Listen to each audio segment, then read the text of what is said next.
We're probably going to need some computer programmers. You know, I got a good deal on a bunch of Atari computers. You should see, I got a whole shitload of them. You just array all the Ataris just like the Cray computers. Oh, right, the supercomputers. Yeah, that's just arrayed chips. Yeah. I even got a Cray computer from 1960. Oh, really? Oh no, it wasn't Cray, that was Ray. Ray. Oh, from Ray's barbershop, that Ray? Yeah, he was in the computers. It was the great Ray computer. He made an automatic computerized haircutting machine. Right. The scissors would automatically cut the same haircut each time, but no one wanted the same haircut. And he mortgaged his whole house on it. Yeah, nobody, I mean, it was sad that people don't want the same haircut. I know, and his wife left him, and his kids were embarrassed. But we have his computer. That's right. The Ray computer. That's right. I'm using that same array. He used an array of really old, discarded big computers. So each computer was quite large in those days. Right. So he had a whole... Yeah, so an array of them would be like an entire complex. That's right, he had to rent a whole trailer park. Yeah. And in each park he had a computer. Right. And he arrayed those. Right. And that was the great Ray computer. Yeah. But it was expensive. He'd buy a whole trailer park. And when it rained, because the communication was pretty simple, right? It was just a bare wire going from one show to another. It would have been nice if he spent a little extra tape on insulating electrical tape. And then at the entrance, that's where he put his barbershop. That's right. And you would just sit in there and you put in change in the slot, and then the Ray computers would align and cut the person's hair. There was, of course, that unfortunate incident where someone went in and lost an ear. Well, that was... He called it the Van Gogh incident. Right.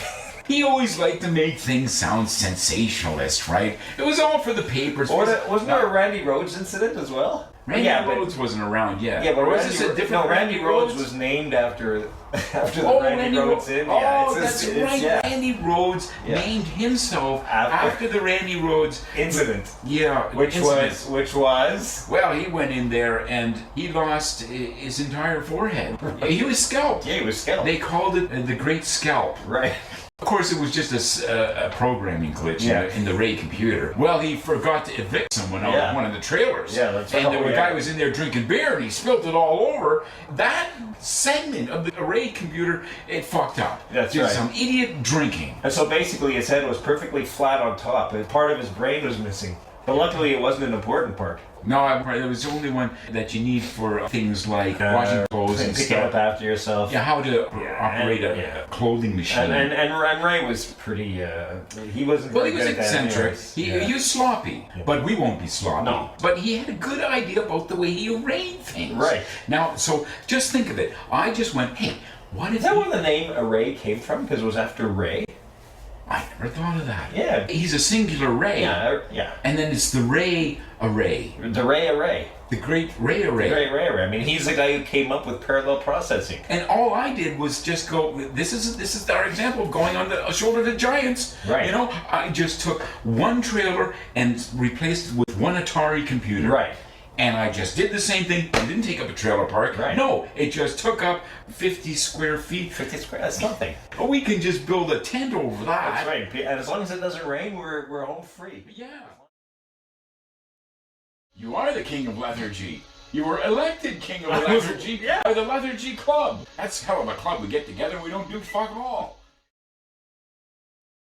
Tofu's not an easy material to work with. You can't really cut it up very finely. No, the but detail if you can put get. some glue in there and you can shape it, and it's like Play-Doh.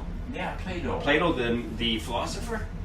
Oh, well, that was Plato the philosopher, but the guy who invented Play-Doh, he always gets mixed up with Plato. Well, back in East Sokovia. Right. East Avia is in the part of the Soviet Union. East Soviet is separated because they were on the shoreline, and Plato was involved in explosives. Yeah, it's the great separation, and East Soviet literally broke free from the shoreline and floated away. He took the whole town with him. Right. The whole town went across. Right, and then they went to Ellis Island, didn't they? Yeah. And they got in? They got lodged there. They got lodged, right? They had to hang around the Eiffel Statue of Liberty. Oh, the Eiffel Statue of Liberty. Eiffel Statue of Liberty, yeah. Well, Plato, he painted the Statue of Liberty to look like the Eiffel Tower. Right. He thought that if people saw he had a sense of humor, they'd let him in more freely. Because, every time he made something out of Play-Doh, he'd paint it. Right. He once prevented an invasion of the Russian military. He made a whole Panzer division. Right. And an atomic bomb. It looked like real. So Right. real, he said, I'm going to set it off if you come too close. And then didn't he also make a Play-Doh mushroom cloud? That fell over in a windstorm, unfortunately. Yeah, and then the Russians were on to him. Right. And then he thought he should that's when he decided to use some real explosives. Right. Just to say, oh no, these things are real. And he set off the explosives, and then it caused a fault line. Unfortunately, he used it right on a fault line, unknown to him. Well, that would be And good though to Soviet- use it. Well, you're saying the separation, the was great an accident. separation, was an accident? It was an accident. The explosions were an accident. What were his intents with the explosions? Well, to frighten the Russian army, because when the big mushroom cloud fell over, they were onto him. They said, that's not a real mushroom cloud, that's a Play-Doh mushroom. You would have thought they would have noticed that the mushroom cloud itself was stationary and not moving. Mushroom clouds as a whole have a fairly short life. It doesn't take very long before they just made a nothing. You wouldn't think they would need it to fall over. Yeah, well, that's one of the great grand. It's one of the great grand mysteries in the history of Eastovia, is why the Russians were suddenly intellectually paralyzed by this stupid Play-Doh mushroom crowd. Right. And but then he set off his explosives, and that's when he hit the fault line, and Eastovia separated from Russia. Wasn't there a big crowd of massive people around the giant mushroom cloud? Yeah, it was the mushroom crowd, and they were a sect that broke off from the more orthodox church in Eastovia. And they started worshiping the Play-Doh mushroom cloud, and of course they were a contingent of idiots, and they. But it fell over. What happened to their beliefs when the thing to which they had paid homage fell over? Well, they thought it was like a god or something. It symbolized the great power of God, and it was like like the golden calf or something. And, And they worshipped the big Play-Doh mushroom cloud. Right. And then it fell over. They thought it was something that could never be destroyed. Play-Doh had his factory where he made all the Play-Doh. Right. And it just stripped the resources of Eastovia. And then his second cousin, that guy, you know what he did? He made silly putty. Play-Doh wasn't too happy about the whole silly putty thing, because that was kind of like stole some of the formula for Play-Doh. Right. Because silly putty you could stick on comics and stuff. And the ink would transfer onto the silly putty. Yes. Right. Play-Doh didn't do that. He thought that was rather just low. He was more of an orthodox. He liked things just being able to be formed and then hardened. But wasn't Slinky involved in this? Oh, Slinky. Yeah, Slinky. He suffered from a lot of depression. Right. He was trying to create a new car suspension. Right. And it didn't really work well. Right. So then he made it go downstairs. Yeah, it fell downstairs. It fell down. He thought he had created an artificial intelligence and a pet that would be low maintenance. Right, but the problem was when it got to the bottom of the stairs, it would never go back up again. It wouldn't go back up. And that's what made him despondent. Yes, he got obsessed with trying to make them go up the stairs. Of course, he wasn't satisfied that they could just go down the stairs. And of course, he had never heard about gravity. Right. And then silly putty and Play-Doh used to make fun of him. And they ridiculed them, and they wouldn't even let him eat at the same dinner table. Right. But because they thought he just didn't have it. Well, together. the guy doesn't understand gravity, right? Inventors can be a bit snobbish, Yeah. But Lego came along. Bob Lego.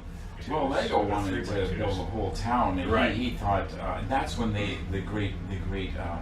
That was a great snap affair. It was a great snap affair and the great conflict. Because then they got into a big argument of what City Hall should be made out of Play-Doh Or Lego. or Slinkies. Well, he made a bit of noise, but then he would just go back to his obsession with trying to make a Slinky go up the stairs. So he was never really very much of a combatant. Right. He would occasionally come out in the morning and rant a bit, but Then you go back into his laboratory of stairs. Right. Remember the time he had a big breakthrough? Yeah, but He thought he made the slinky go up the stairs, but really he had just turned stairs upside down. Right. That's how far gone he. But anyway, so East Avia went across because on the east, it floated down to Australia, didn't it? Yeah, there was Australia. It went around Antarctica. Yeah. And then up the west coast of South America. Up the west coast of South America. Yeah. And it lodged itself in a. It got stuck in the Panama Canal, right? Didn't it get stuck at the foot of the Panama Canal? Yeah, and it clogged. It clogged it, so those boats couldn't get by. No, it was the Great Clog Up. It was a great. Yeah, people were pissed off. And there was all this silly putty around. All the silly putty caused a lot of problems. And so they took a long time to clear that out. Right. And that's when Plato published his great book, which was called How to Break Away from Russia and Clog the Panama Canal. And it's pretty simple. Put some explosives along the fault line. The natural ocean currents will take you to the foot of the Panama Canal. That's why his book was only 2 pages. Yeah, it was more of a pamphlet. Yeah, it was a brochure, really. He liked to say it was a book, but it was a. That's why no one ever sees his book. If you go into the library, there's Plato, right, and then there's perhaps pets and their owners or something. And Plato's brochure, you can't see it. You just take it out and use it for a bookmark. Yeah, I know. It's often found in some P book. Librarians are quite pissed off at that stupid brochure. It's caused them a lot of grief. The union said they wanted to ban all of Plato's brochures. Right. And they almost managed to do it, but unfortunately they just couldn't find them all. Right. Because he would go in and he put them on the shelves. No one else did. And he would go in there with boxes every day, putting them in the British Library. They've been found even in the A section. Didn't he try to get them in the Alexandria Library? Didn't he make it a trip to Alexandria? Oh yeah, and he was disappointed. He was just when he found out that it had burned down like 1,000 years. Yeah, and then he became despondent, right? Yeah, there's a lot of despondency going on, in these things. I mean, Silly Putty was the only guy that was relatively unscathed emotionally from all these shenanigans. He made a good price. He sold a lot of that stuff. Right. And, Plato, there was Plato around, but after a while, the kids didn't really hang on to them. We have concluded our broadcast schedule for today. Good night.